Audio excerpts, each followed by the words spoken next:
are politicians using social media to communicate with constituents? I'm Jill Horner. This is Comcast Local Edition. With me this hour is Delaware State Representative Tom Kovach. Thanks so much for being with us. Glad to be here, Jill. Thanks. Social media. How important is it to use things like Facebook and your website, even Twitter, to communicate with constituents? In the past, people would come into your district office or call you on the phone, but things are changing.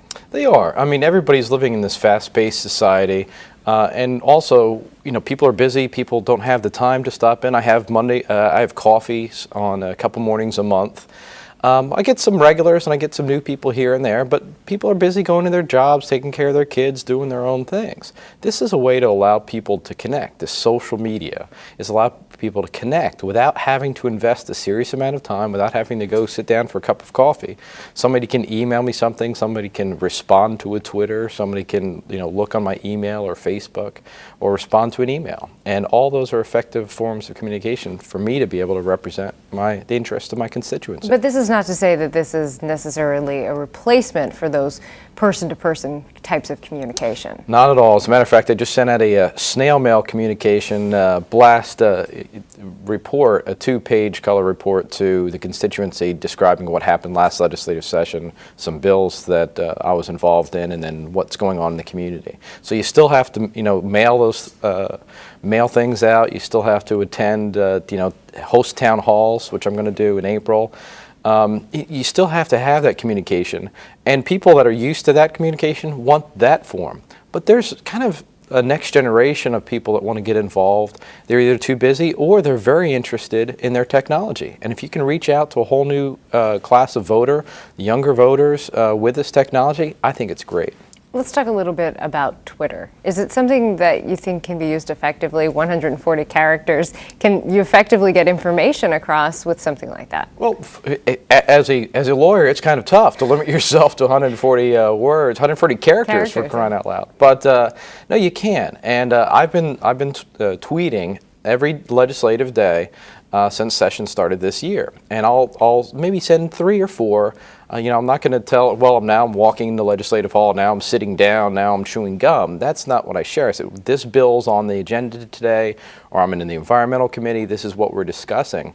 And we were in caucus one time, and it was the last day of legislative session, and I said, we're talking about the bond bill, and Route 301 subject is up. Any comments? Caroline Wicks came in to talk to us. I got a response and got a text, and I got a question to ask the Secretary of Transportation during our caucus from somebody who was following me on Twitter. So it allowed that instant communication. I got the information I needed, and we were able to go vote on a bill, and I was even more informed than I would have been otherwise. So this is an example of how this can actually work, but you're using other things like your website, like Facebook, to really reach out as well. That's right. You put the Facebook information up, try to put community events. I do email blasts to civic leaders.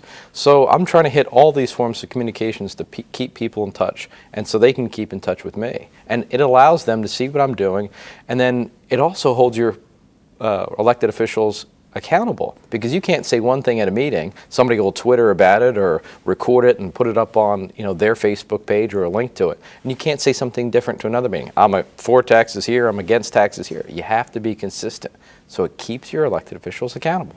Keeping them accountable is part of it. We just have a short time left, but what then is the future? I mean, is this going to keep growing? Are more and more elected officials going to get involved? We saw this at the federal level with the presidential campaign. We've seen United States senators and members of Congress doing it. Do you think we're going to see many, many more elected officials getting involved with social media? Well, I think the ones that are really interested in reaching across to the broadest spectrum of their electorate, their constituency as possible, are going to have to delve into this new form of social media. All right. Thanks so much. Come back and give us an update. Will do. Thanks. We'll talk in person. Okay. Will do. I'll text you. All right. Thanks. We've been talking with Delaware State Representative Tom Kovach. I'm Jill Horner for Comcast Local Edition.